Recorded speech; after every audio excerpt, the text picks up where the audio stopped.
유튜브에서 보다가 직접 듣게 되어 정말 너무 기쁩니다. 네, 저도 반갑습니다. 저도 실물로 뵌 분들이 좀 많네요. 처음으로. 유튜브만 하다가 예. 실제 이렇게 긴 시간 하긴 처음입니다. 예, 그래서 처음에 해보니까 장면이 너무 올라와서 예, 방법을 생각해요. 1에서부터 100까지 1에서부터 100까지 숫자, 호흡을 해야겠어요. 예, 그렇게 하니까 조금 이게 빨리 집중이 되더라고요. 예. 그래서 근데 어떤 책에서 제가 읽기로는 1에서 10까지 하다가 하지 마라 이런 거 읽은 것 같거든요. 그래서 숫자를 이렇게 초기에는 조금 세도 될까요? 그런 방법도 괜찮습니다. 우리가 어떤 방법이든지 명상이 뭐가 조금 안 될 때는 이런저런 방법을 해서 효과가 있으면 좋은 방법입니다. 그 효과가 좋다면 좋은 방법입니다. 그렇지만 우리가 이 집중 명상 같은 거 와서 오랜만에 평소에 그렇게 오랜 시간 안 하다가 하게 되잖아요. 처음에 잡념이 많이 일어나는 게 당연합니다. 전혀 이상한 게 아닙니다. 일단은 그게 전혀 문제가 아니라고 일단 여겨야 됩니다. 사실 어떤 물에 흙탕물이 생겼다 이러잖아요. 그러면 흙탕물이 가라앉는 데는 시간이 걸립니다. 그죠? 마찬가지로 우리 마음도 가라앉는데 시간이 걸립니다. 예를 들면 집안에 사람이 확 지나가면서 먼지가 확 일어났다 하잖아요. 예를 들면 먼지가 가라앉는데도 시간이 걸리잖아요. 우리 마음도 마찬가지입니다. 평소에 이런저런 생각으로 조금 혼란스러웠던, 조금 이런저런 그 생각이나 감정에 휩싸였던 우리 마음이 가라앉으려면 시간이 걸립니다. 그러니까 집중명상 오자마자 마음이 탁 가라앉으면 좋겠지만 이것도 가라앉는 시간이 걸립니다. 그러니까 여기서 우리가 침묵을 지키면서 명상을 하잖아요. 처음에는 많이 잡념이 일어나고 때로는 졸리기도 하고 이러다가 시간이 점점 지나면 점점 가라앉습니다. 이게. 그러니까 이 가라앉는 것들을 자연스럽게 가라앉도록 내버려둬야 됩니다. 근데 우리가 만약에 막 한번 흙탕물이 확 일어났는데 이걸 참질 못하고 흙탕물이 빨리 안 가라앉네 하면 또 한 번 더 이제 내가 손으로 이제 그 흙탕물을 가라앉히려고 물에다 손을 집어 넣어버리면 더 이제 이 흙탕물이 다시 일어나게 됩니다. 근데 흙탕물이 일어났을 때 그게 가라앉으려면 어떻게 해야 되냐면 기다리면 되잖아요. 그죠? 가만히 편안하게 인내심을 갖고 기다리면 저절로 흙은 가라앉아서 물이 맑아집니다. 그러니까 사실은 우리 마음을 가만히 좀 내버려 둘 줄 알아야 됩니다. 그러니까 때로는 이런저런 방법을 가지고 내가 잡념을 가라앉히려고 노력을 해야 될 때가 있고 때로는 그냥 가만히 기다려야 될 때가 있는 겁니다. 우리 마음을 개발하는 것이 어떻게 보면 농부가 농사 짓는 거하고 비슷합니다. 농부가 열심히 아주 부지런하죠, 그죠? 부지런하게 농사를 짓습니다. 그렇지만 예를 들면 그 농부가 이 밭에다가 고추를 심었다 한단 말이죠. 고추를 심었으면 농부는 할 일이 있죠, 그죠? 처음에 모종을 심고 이렇게 해서 풀이 나면 그 풀도 뽑아주고 또 벌레가 생기면 약도 쳐주고 한단 말이죠. 때로는 순도 잘라주고.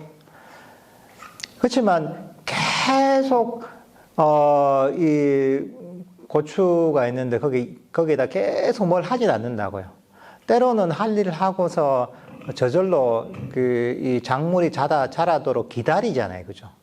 기다리는 시간이 훨씬 많습니다.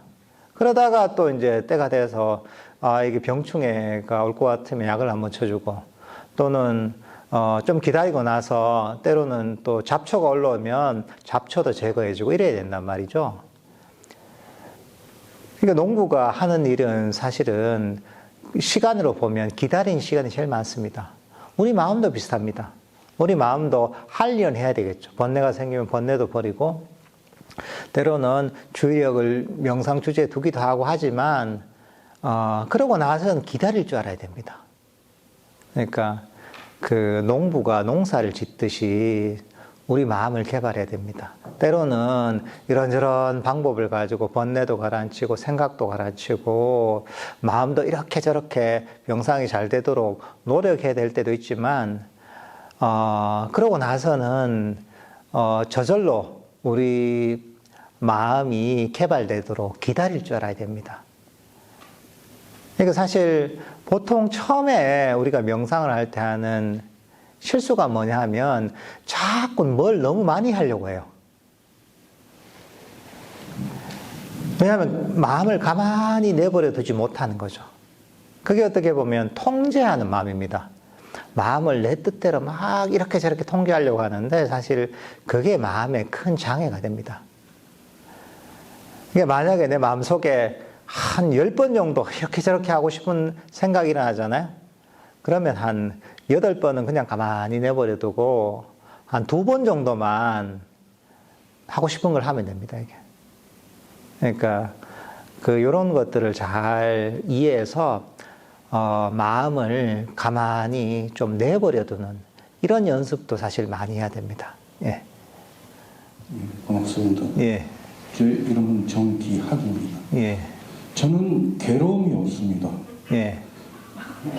괴롭다는 것은 지나간 과거의 어떤 사건에 대한 기억된 생각을 떠올려서 예. 지금 여기로 가져와서 그게 실제라고 착각하고 괴롭다는 생각에 빠져서 그렇다는 것을 깨달았습니다.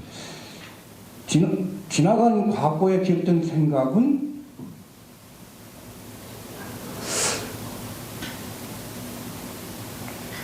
착각이거든요. 지나간 과거에 기억된 생각은 허상입니다. 실제하지 않은 허상이라는 것은 없는 것을 있다고 하는 거더라고요. 없는 것을 있다고 하는 것은 미친 거예요. 그러니까 괴로워하는 사람들은 다 미친 짓이더라고요. 저기 미쳐갖고 날개네. 이게 다 미쳐서 그러는 거예요. 없는 것이 없는 데 있다고 하니까. 이 이치를 깨달으니까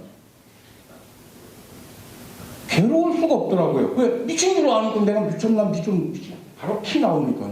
그러니까 괴로울 수가 없어요. 지금은 아예 괴로움이라는 게 싹 사라졌습니다. 그리고 저는 바라고 원하는 게 없어요. 내가 이 세상에 태어났다는 것만으로도 나에게 있어서는 기적과 같은 일이더라고요. 내가 이 몸을 가지고 이 세상에 태어나 오감을 통해 보고 듣고 느낄 수 있다는 이 사실 자체만으로도 나에게 있어서는 엄청난 복을 받고 있는 거예요. 이 큰 복을 받고 있는데 뭘 더 바라고 원하면 나머지는 싹 다 욕심이구나. 지금 있는 그대로 주어진 그대로 만족하고 감사하며 사는 것입니다. 그러니까 뭐 괴로움 그런 거 싹 사라지고 뭐 없어요. 이 상태가 어떤 상태인가. 부처님이 계실 때는 부처님 법문만 듣고도 수십 명 수백 명이 한꺼번에 아라한 됐다는데 그럼 나도 아라한이 된 겁니다. 왜냐하면 다 허상이거든요. 뭐 없는 거에 없는 걸 자꾸 있다고 하는 건 난 그걸 여실히 들여다보고 통찰해서 깨달았어요. 그러니까 내가 미쳤나 없는 걸 있다고 하게? 없는 걸 있다면 미쳐서 날뛰는 거거든요. 없는 것을 있다고 하는 건 미쳤다는 걸 깨달았으니까 내가 미치지 않으려면 아이고 좀 미친 짓을 빠져나오면 되는 거예요. 그러니까 미쳤다는 건 그 괴롭다는 생각이 빠지는 거야. 그 구석에 빠지면 그게 실제처럼 보여. 근데 빠져나오면 그 허상이라는 걸 알겠더라고요. 네, 알겠습니다. 내 상태가 도대체 어떤 상태인가. 알겠습니다. 잘하고 계신 겁니다. 일단 우리가 괴로움에서 점점 벗어나는 건 좋은 거죠. 불교 수행의 목적이 괴로움의 궁극적 소멸이 목적입니다. 사실 우리가 하고 있는 불교 명상과 사실 뭐 흔히 팔만대장경이라고 하잖아요. 불교의 모든 가르침이 사실은 괴로움의 소멸을 위해서 존재합니다. 우리가 뭐 보시, 지계 이런 것도 사실은 괴로움의 소멸을 위한 기초적인 그런 수행법 중에 한 가지입니다. 나머지 구체적인 수행 방법론은 말할 것 없죠. 부처님의 모든 가르침이 향하고 있는 바는 바로 괴로움의 소멸을 위해서 아주 다양한 방법들을 가르쳐 주신 겁니다. 특히나 아까 말씀하셨지만 사람들이 굉장히 이 고통을 받는 큰 이유 중에 한 가지가 가장 큰 게 뭐냐면 가장 크고 가장 거친 게 뭐냐면 자신의 생각이나 감정을 실제로 여기는 것. 뭐 특히나 그게 대부분 과거나 미래, 실제 실제하지 않잖아요. 과거나 미래가. 그런 것들, 과거나 미래에 관한 일들을 또는 그런 감정들을 실제라고 여겨서 거기에 빠져서 어떻게 보면 대부분 고통을 받습니다. 사실 객관적으로 우리가 멀리 떨어져서 어떤 사람을 한번 보게 되잖아요. 예를 들면 저 우주에 있는 저 어떤 신이 한 인간을 보고 있다 하면 참 웃길 거예요. 왜냐하면 옆에서 누가 괴롭히는 사람도 없는데 공부를 하지도 않는데 괴로워했다 슬퍼했다 괴로워했다 슬퍼했다 이런 거 보면 야 저거는 저 괴롭힌 사람이 아무도 없는데 왜 저렇게 괴로워할까 하고 굉장히 신기해할 겁니다. 결국은 뭐냐면 우리가 지금 내가 육체적인 고통이 없다면 전부 정신적 고통이거든요. 정신적 고통은 실체가 있는 게 아닙니다. 단지 일종의 우리가 TV 어떤 드라마를 보면 아주 슬픈 드라마를 보면 본인도 같이 슬퍼져서 괴로워하잖아요. 그런 것처럼 우리 머릿속에서 일어나는 일종의 드라마에 완전히 빠져서 그것 때문에 괴로워하고 슬퍼하는 거죠. 그 차이점은 그겁니다. TV 드라마는 밖에 보이는 모니터가 밖에 있는 것이고 내 머릿속에서 일어나는 드라마는 내 머릿속에 있다는 거예요. 내 마음속에 있다는 그 차이밖에 사실 없습니다. 이게. 근데 우리가 이해를 통해서 어떤 통찰을 통해서 야 이게 사실 실체가 있는 게 아니구나. 내가 이 감정과 이 생각들을 실체하지 않는 것인데 사실은 저 TV 속에서 일어나는 드라마를 보는 것이나 내 마음속에 일어나는 이런 감정이나 생각에 빠지는 거나 별 차이가 없는데 왜 내가 여기 빠져서 괴로움을 받지? 하고 그걸 깨달으면 사실은 많은 고통이 사라집니다. 사실은 대부분의 고통이 사실 거기서 옵니다.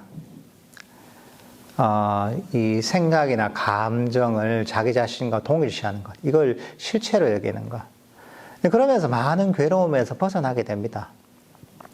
이 거친 것들이죠. 근데 이제 그것만 해도 사실 괴로움의 대부분은 사라집니다. 대부분은 사라지고 굉장히 편안하고 행복합니다.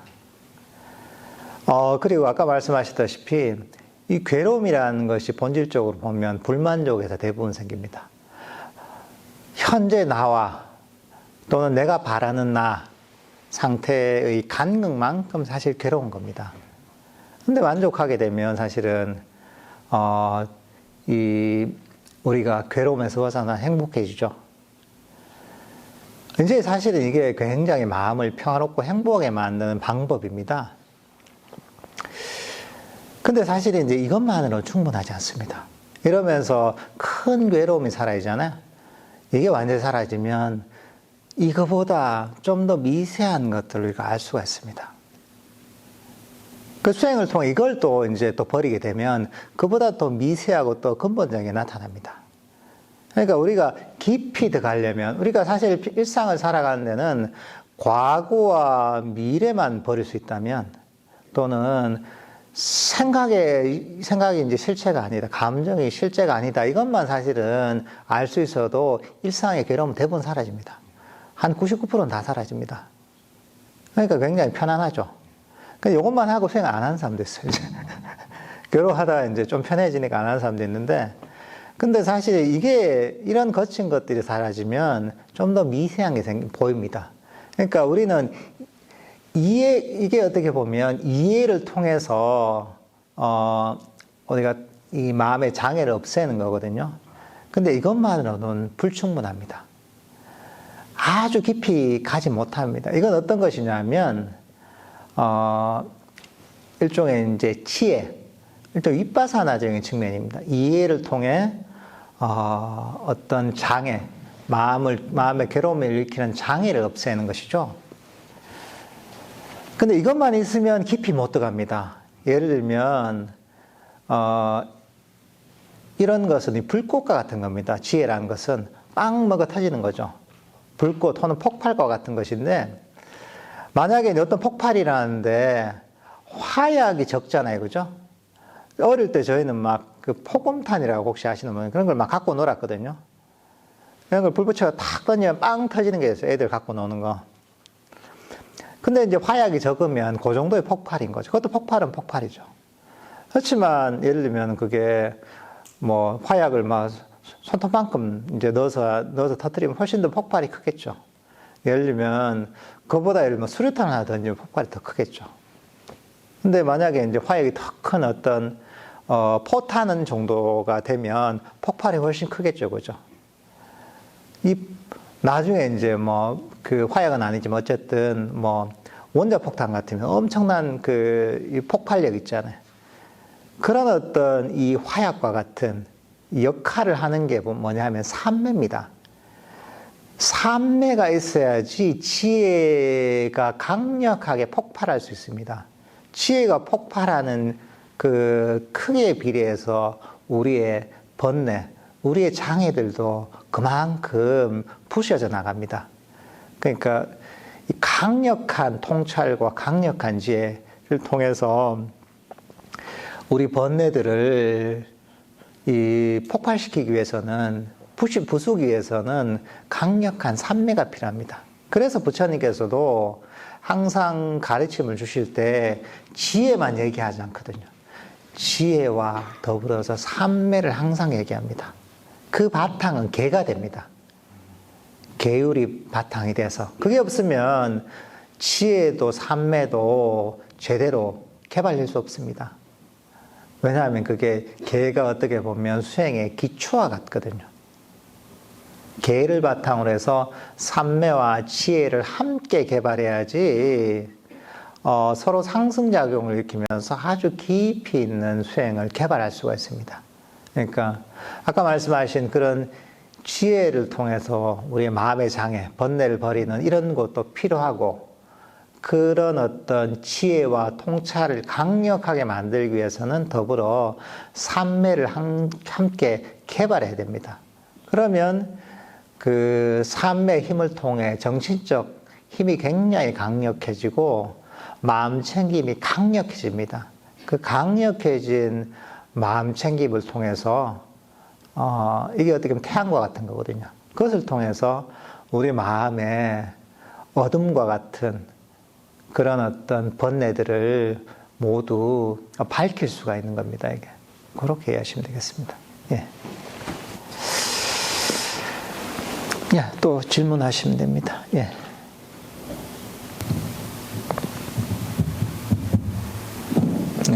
네, 안녕하세요. 예. 네, 송민입니다. 예. 감사드립니다. 이런 기회 주셔서. 네, 그 마음 챙김과 알아차림에 대해서 좀 궁금해서 여쭈려고요. 마음을 챙기고 알아차려야 되는 건지, 아니면 그 두 개가 같은 부분인 건지, 아니면 그 두 개가 서로 틀린 부분인지, 그리고 또 차례가 있는지, 그 부분이 조금 궁금해서 여쭙겠습니다. 우리나라에서 보면 이 마음 챙김, 알아차림들이 원래 원어가 사띠입니다. 빨리어로. 그것을 뭐 번역하는 사람마다 마음 챙김이라 번역하기도 하고, 알아차림이라 번역하기도 하고, 때로는 뭐 새김이라 번역하기도 하고, 누구는 뭐 기억이라 번역하기도 하고, 다 사실은 사띠라는 빨리어 요 단어를 이제 사람마다 다르게 번역하면서 이게 그 용어가 달라진 거거든요. 사실 그 내용 다 같은 겁니다. 이게 같은 것인데, 사띠 뭐 마음 챙김이라고 얘기할게요. 같은 거니까 사띠 마음 챙김이라는 게 뭐냐면 일단 이게 어떻게 형성되는가를 알아야 됩니다. 보통은 우리가 뭐 어떤 만약 호흡이라면 호흡 명상하면 호흡을 알아차리면서 마음이 좀 깨어나잖아요. 예를 들면 우리가 몸의 동작을 알아차리면서 알아차리다 보면 마음이 깨어나잖아요. 그죠? 깨어나고 한단 말이죠. 근데 이제 사티라는 것이 본질적으로 그럼 어떤 원리로 이 강력해지는가? 사실은 우리가 만약에 예를 들면 호흡 명상을 예로 들면은 우리가 호흡을 잘 알기 때문에 마음이 깨어나고 마음 챙김이 강해진다, 알아차림이 강해진다고 이해하잖아요. 사실 그런 건 아닙니다. 더 본질적으로 뭐냐 하면 호흡을 알에 의해서 마음이 멈추면서 마음 챙김이 강해지는 겁니다. 그러니까 호흡을 아는 이유는 뭐냐 하면 여기저기로 떠돌던 마음을 멈추기 위한 겁니다. 아까 우리 걷기 명상을 했잖아요. 걷기 명상, 발이 땅에 대한 느낌을 알아차리면서 그렇게 하다 보면 마음이 좀 더 깨어나죠. 그죠? 걷기 명상 한 다음에. 근데 이제 그게 왜 그럼 깨어나냐? 이 알아차리는 이거보다 중요한 게 뭐냐면 발걸음을 알아차리는 것보다 발이 땅에 대한 느낌을 알아차림에 의해서 과거로 가고 미래로 가고 생각으로 가고 이런저런 공상으로 떠돌는 마음이 멈추기 시작하는 겁니다. 이게. 만약에 호흡 명상을 할 때는 호흡을 알아차리지 않을 때 마음이 여기저기로 떠돌잖아요. 그죠? 그러다가 호흡을 알게 되면 마음이 멀리 도망을 못 갑니다. 과거로 갔다가 미래로 갔다가 떠돌던 마음이 점점 멈추기 시작합니다. 움직임이 적어집니다. 그리고 나중에 거의 멈추게 됩니다. 내 마음은 그대로 멈추고 호흡은 저절로 알아차리게 됩니다. 사실 우리 마음은 어떤 특성이 있냐면 마음은 멈췄을 때 정신적 에너지가 충전되고 강력해집니다. 마음이 이런저런 생각으로 떠돌면서 막 뛰어다니냐. 그러면 정신적 에너지가 고갈됩니다. 우리 육체는 보면, 우리 육체는 막 무거운 역기를 들고, 푸시업을 하고, 계속 이제 몸을 움직이면 우리 몸의 근육은 강력해집니다. 그죠? 근데 우리 마음은 반대입니다. 우리 마음은 희한하게도 그대로 멈췄을 때 정신적 에너지가 충전됩니다. 멈춘다가 편안하게 이 자리 휴식하는 겁니다. 어떻게 보면.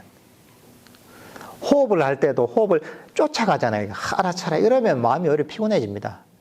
그게 아니라 편안한 마음으로 호흡을 알면서 마음이 이대로 멈추게 되잖아요. 그러면 이 멈추는 정도에 비례해서 정신적 에너지가 점점 충전되고 그러면서 마음이 깨어나고 강력해집니다. 이게 사티가 강해지는 겁니다. 이게 마음 챙김이 강해지는 겁니다. 결국은 본질적으로는 마음이 멈추면서 사티, 마음 챙김, 흔히 알아차림이 강해지는 겁니다. 이걸 잘 이해해야 됩니다. 그러니까 명상을 할 때도 우리가 쫓아가며 할 수도 있단 말이죠. 호흡을 놓치지 않아야지, 쫓아가야지 이런 마음을 할 수 있죠. 그죠? 놓치지 않아야지. 그러면 뭐냐면 마음은 좀 깨어나는데 마음이 그렇게 편안하지 않습니다. 어느 정도 깨어나지만 아주 거기서는 평화로움이 빠져 있습니다.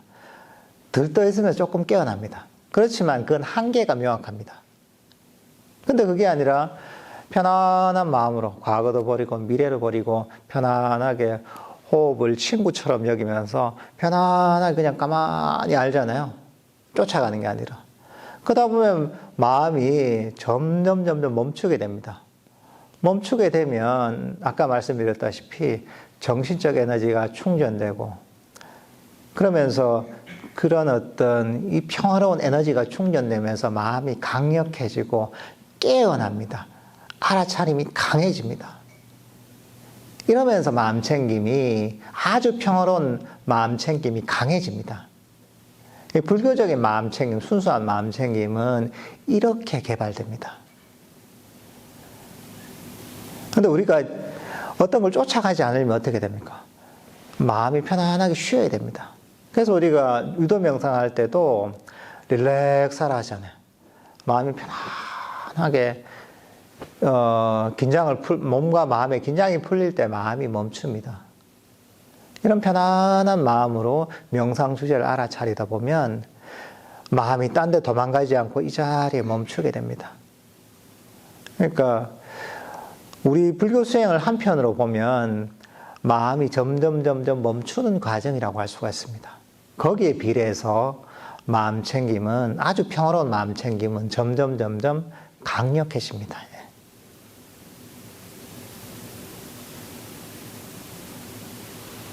네. 네, 스님. 저희가 이렇게 산매를 저희 같은 사람들이 이렇게 한번 경험해 본다는 게 굉장히 힘들 것 같은 느낌이 들거든요. 근데 저희가 이제 산매를 닦아야 된다고 부처님께서 계속 경전에도 말씀하셨고, 그럼 저희가 어느 정도로 집에서 저희 같은 일반인이 집중을 하고, 그 다음에 어느 정도로 해야지 그와 같은 경험을 얻을 수 있는지 좀 궁금하거든요. 아주 세세하게 어느 정도까지 몰입이 돼야 되는지 그런 게 좀 궁금합니다. 정답이 있습니다. 그게 그 정답이 뭐냐 하면 부처님께서 시키는 대로 잘하면 가장 빠릅니다. 시키는 대로 안 하면 아무리 해도 안 되고, 시키는 대로 잘하면 그게 빨리 됩니다. 그게. 그러니까 이 부처님의 이런 가르침의 특징이 뭐냐면 특별한 사람만 할 수 있는 게 아닙니다. 왜냐하면 부처님께서 기본적인 가르침을 주셨잖아요. 그죠? 우리가 뭐 사성제, 팔정도, 그리고 명상에 원리가 있습니다. 이거는 누구한테는 적용되고 누구한테는 적용되지 않는 게 아닙니다. 세상에 엄청나게 집중력이 좋고 머리가 좋은 사람이 있죠. 예를 들면 대단한 사람도 있습니다. 그 사람들도 부처님 가르침을, 명상의 가르침을 따르지 않고 열심히 자기 하고 싶은 대로 하잖아요. 명상이 발전하기 불가능합니다. 아무리 뛰어나도. 그렇지만 내가 기억력도 좋고 건망증도 있고 이렇게 하더라도 부처님의 가르침을 그대로 듣고 꾸준하게 실천하려고 하면 그 사람 명상은 계속 발전합니다. 왜냐하면 이건 인과법이거든요. 그러니까 이제 뭐 예를 들면 수학 문제를 풀 때 어떤 문제가 있단 말이죠. 수학 문제가 있는데 그 문제를 풀려면 어떻게 해야 됩니까?